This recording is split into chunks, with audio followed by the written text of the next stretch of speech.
Hi, everyone. I'm Shirley Farrar, and this is Encouragement on Fire. Thank you for joining me today.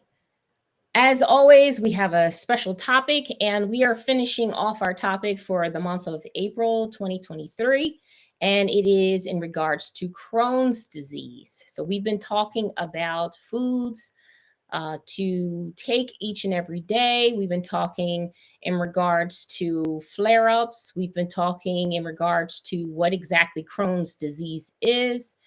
And today we're going to discuss occupations, the individuals in the field of science that assist individuals who are going through Crohn's disease or diagnose Crohn's disease. So before we get started, I always like to do the Encourage Minute for today. So the Encourage Minute for today is in regards to UPenn Hospital. And I want to give a shout out to UPenn because I'm very thankful for my doctors that assisted me in my process. And I'm always going to give you a shout out. But I want everyone that is listening or viewing today's podcast to reach out and to link up with me or connect on LinkedIn. I put an article on there that was presented by one of their physicians, and it talks about a new technology that they are doing. They want to intercept sickness, disease, that cancer before it actually happens. And they're working on research right now to do that. And so keep your eye on that technology that is coming forth very soon. So you may want to check out that article that I posted on LinkedIn. And that was actually this prior week. So just look for my name, Shirley Farrar, on LinkedIn, and you will see that specific repost that I did on behalf of UPenn. Okay. All right. So let's get back to what we were talking in regards to Crohn's disease. All right. So today we're talking about occupations, those that help individuals that are going through Crohn's disease. So the first thing you're thinking is, okay, I know that there are physicians, there's doctors, there is a line of individuals. And I'm just being honest with you guys, we're not even going to be before you long today because there is a team of people that are assigned to assist you. And if you are interested in getting more of this information, you can find it on WebMD. And there was actually an actual article 2022 and it was on Crohn's care team. So just look it up and you can read everything we're discussing today and maybe even a little bit more. So I want to say to you that any information that I gather comes from like Occupational Handbook, online, other websites that gain information in regards to occupations, and me being who I am as a career counselor in my day job, I always like to make sure that we're covering occupations because it's really important for those that are interested in finding out what is it I want to do when I grow up. Sometimes we're grown up and we still want to know, if I go back to school, is there a possibility? How long is it going to take me? What is the income? Those type of things.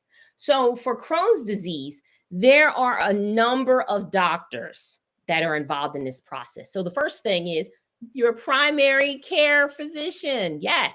So if you're getting all those symptoms, we talked about it in our prior podcast, that you're going to want to find out from your family practitioner, what is going on with me? Why am I getting these symptoms? We talked about that, right? In prior podcasts. Why am I going through these symptoms? So now the doctor is going to have you go to a specialist, right?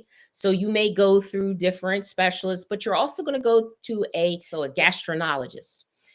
This doctor specializes in the health of your digestive system. So that's really important. And if you are a child, you're going to go to a pediatric in this same field. Sometimes you're going to go to a surgeon because they're going to be removing things in order for you to have good health.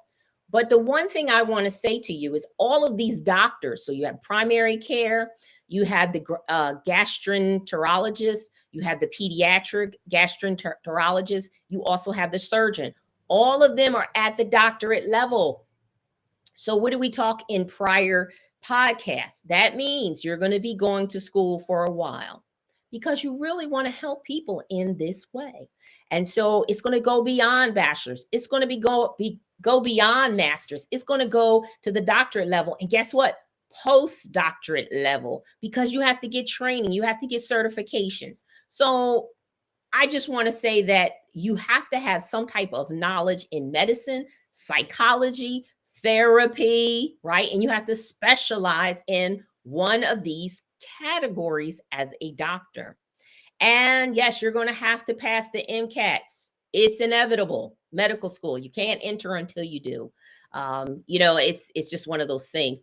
And then you have 43% of the people that will do these particular jobs.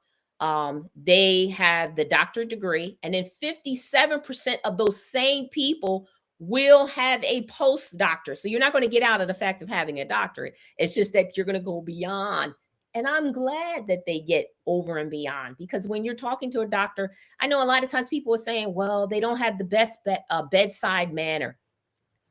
I just want you to be knowledgeable. I want you to know exactly what is going on with me. So then when I tell you what I know about me, we can compare notes and make a better decision in regards to my health, right?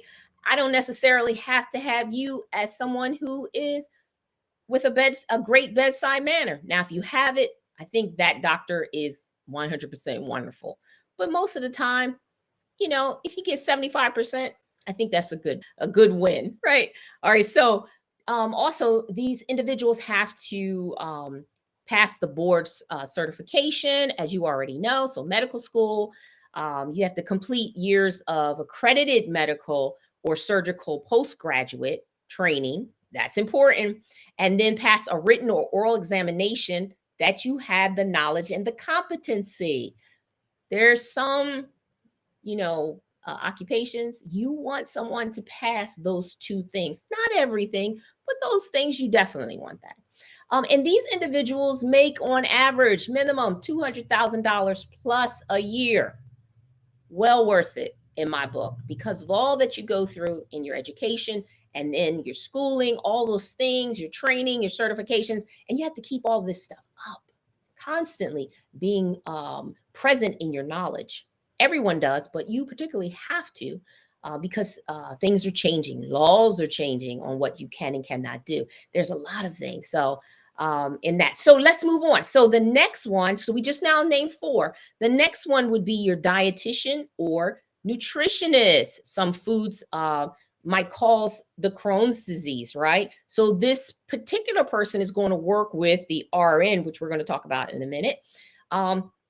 And they're going to also work with a pharmacist, which we're going to talk about in a minute. But they're going to assess your nutrition based on research, right?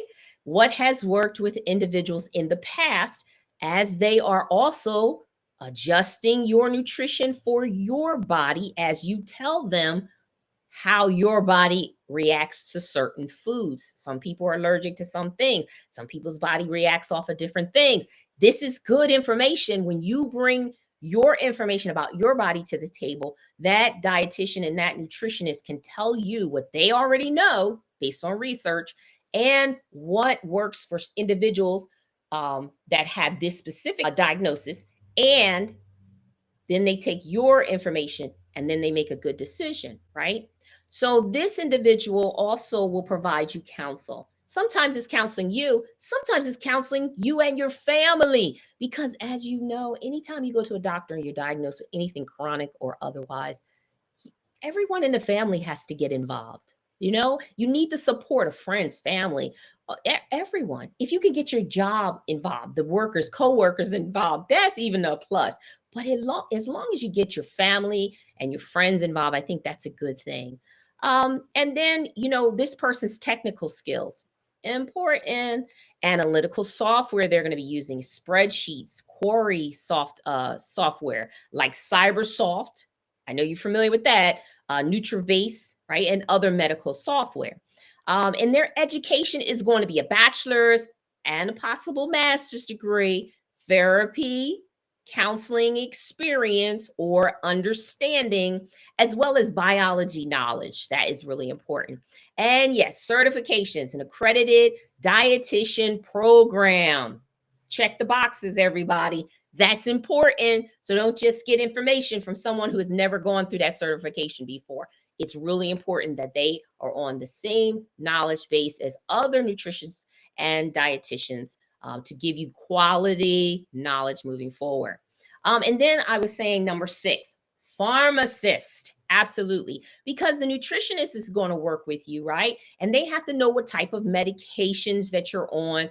The pharmacist is working with the doctor, right, on the medicine that's been prescribed. But they also look at your history.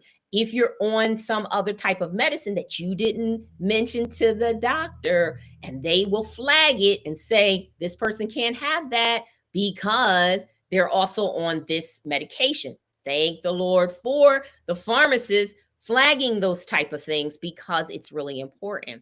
So that pharmacist really has to have a good understanding or a knowledge of medications, right? They have to even know some type of biology or medical history. They have to be able to analyze prescribing trends. So sometimes if they don't give you a prescription right away, it's because they are analyzing some things in the background that you may not be aware of. And they want to make sure that you're going to be okay if they give you that medicine. So even though the doctor prescribed it, it's almost like they're the checks and balances that yes, the prior medication or the current medication all works together. And I think that's really important. Now, a pharmacist, a lot of people don't know, they're at the doctorate level. Yes, they're at the doctorate level. And that is why they're so knowledgeable when the doctor is communicating with them. They're pushing back sometimes saying, absolutely not, right? And it's okay. Now, this individual will have computer record systems, right? The same thing. They like the Health Pro Link. They're also going to be using the Med Atlas. There's some other medical software like Epic. I know everybody's heard about Epic before. And like I said, they have to have the ACPE accreditation, right? For the Doctor of Pharmacy or PharmD. So it's really important. And guess what? That individual is going to make about 128,000 or higher, depending on their responsibilities and the level of those responsibilities and where they are working. So I think kudos to them that they earned it. They're in a great place because guess what? It's great responsibility. Your life is on the line.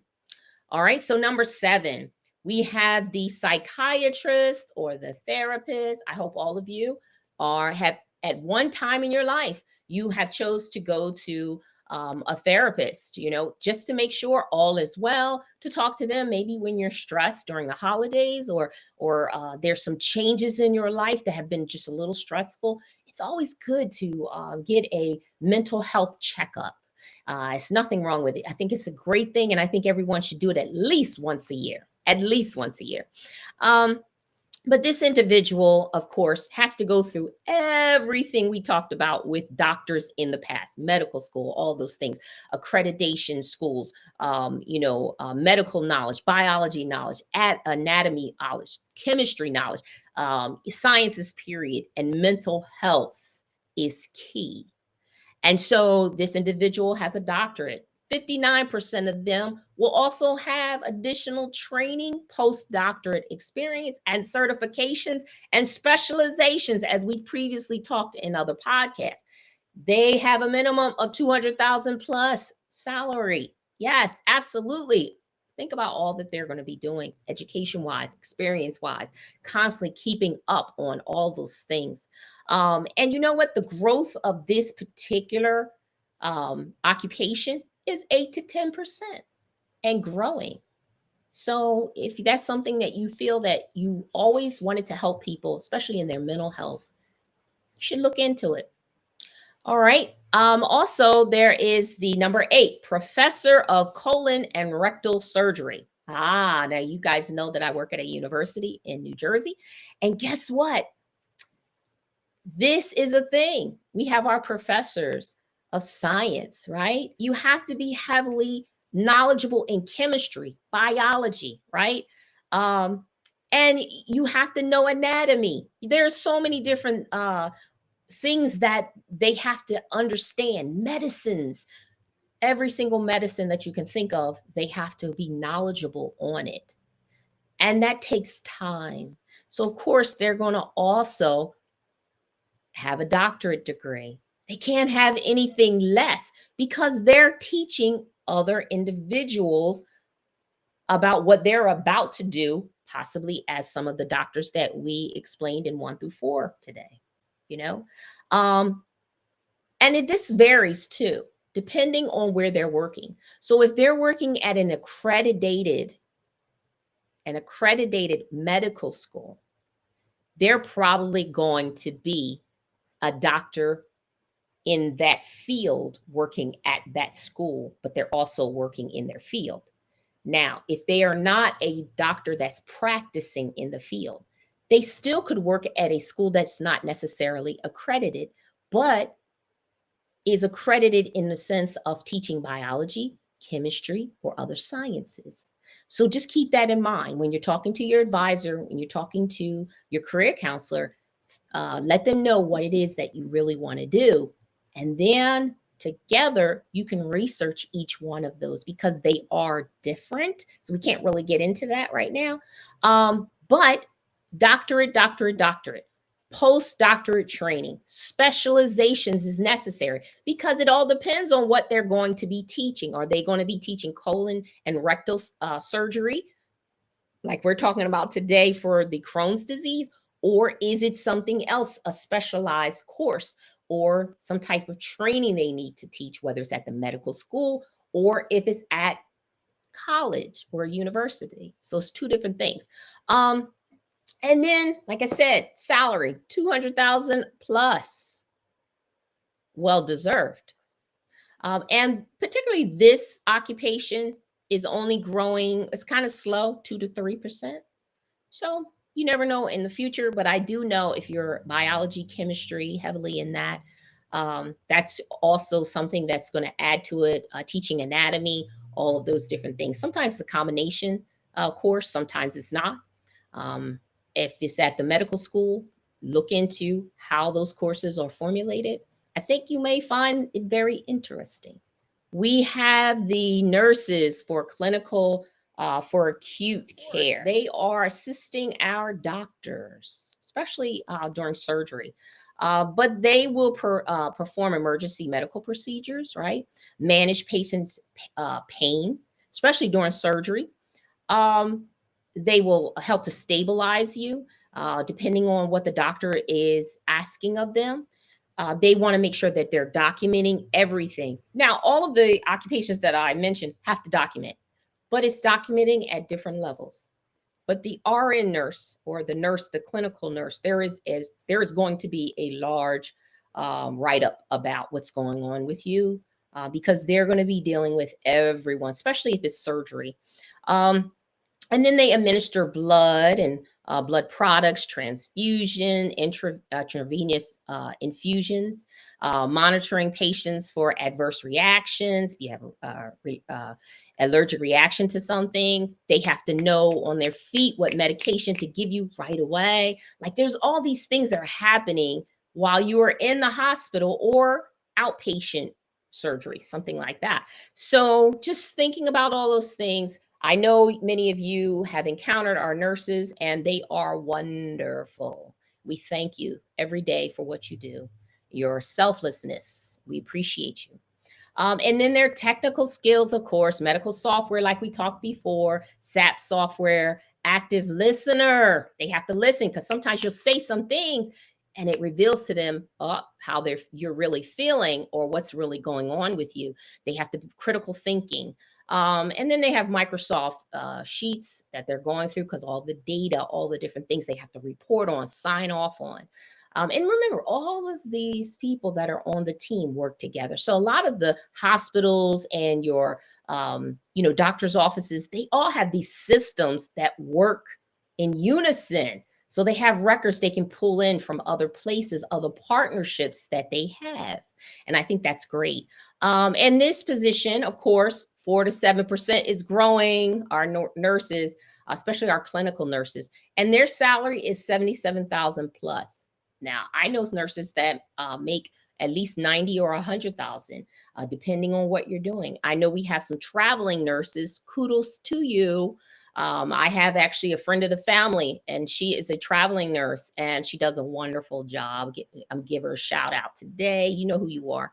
And then, we also have um, our doctor, that Dr. Fatisha Andrews, who's our nurse practitioner, who provides us some intel sometimes when we need additional information.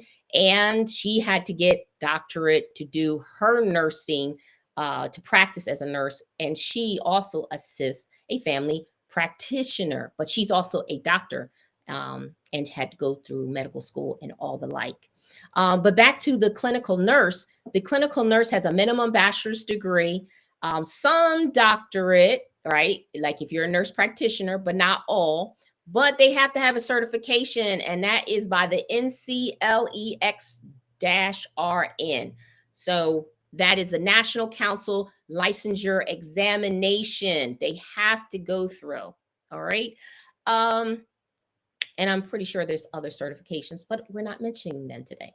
And then the last one, number 10, 10, 10, is our physician assistant, right?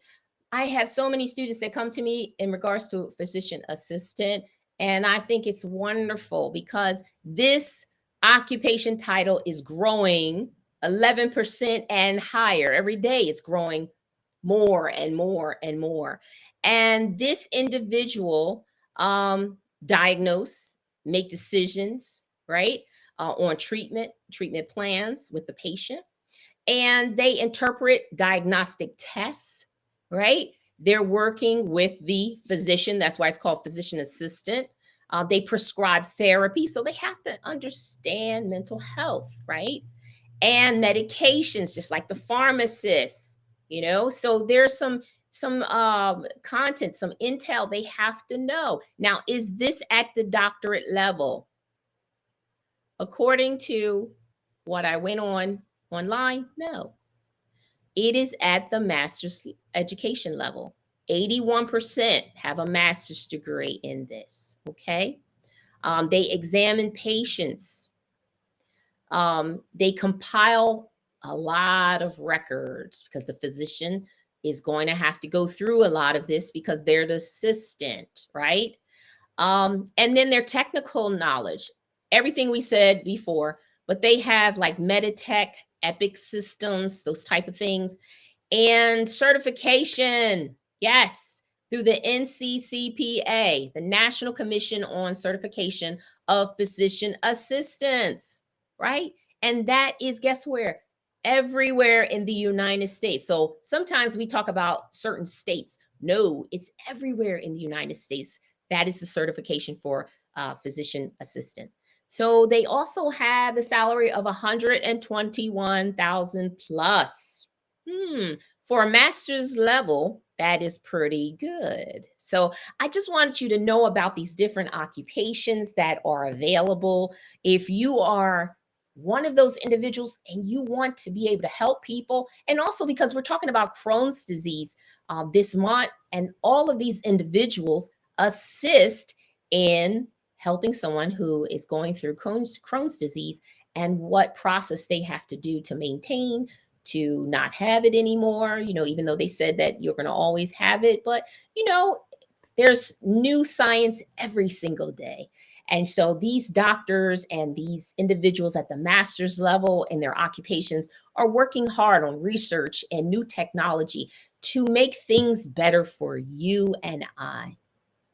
So that's all that I have for you today. If you are interested in donating, I hope that many of you will donate. We have our QR code at the bottom today.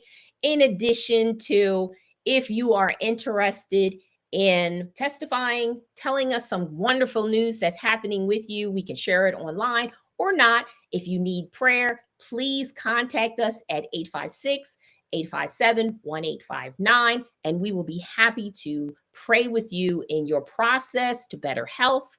But I just want all of you to continue to come back as we continue to talk about some more wonderful things, occupations in the field of how people help individuals who are sick, as well as what can you do to maintain or to overcome if you've been diagnosed with a chronic disease. So look forward to next week is our 5th Sunday, yes, of our podcast in the month of April. And that is when I should be able to bring you some entertainment. I'm going to sing some songs for you guys. And I'm hoping that as those that are sick and you're sitting there and you're overcoming and you're getting stronger, that those songs are providing you strength and their encouragement, nourishment for your body, while you're sitting there. And you can play them over and over again. And I hope that, your listening ear, you enjoy them, because when I was singing each and every song, I'm doing it that you will be healed and that you will enjoy. And maybe sometimes it even will put you to sleep. Others that are not sick, share those songs with other people and some of our podcasts. But at the same time, I hope that you also enjoy the songs and the podcasts that we are doing for you each and every week. All right, I am Shirley Farrar, and I thank you so much for joining me today. You have a wonderful, blessed day. Bye-bye.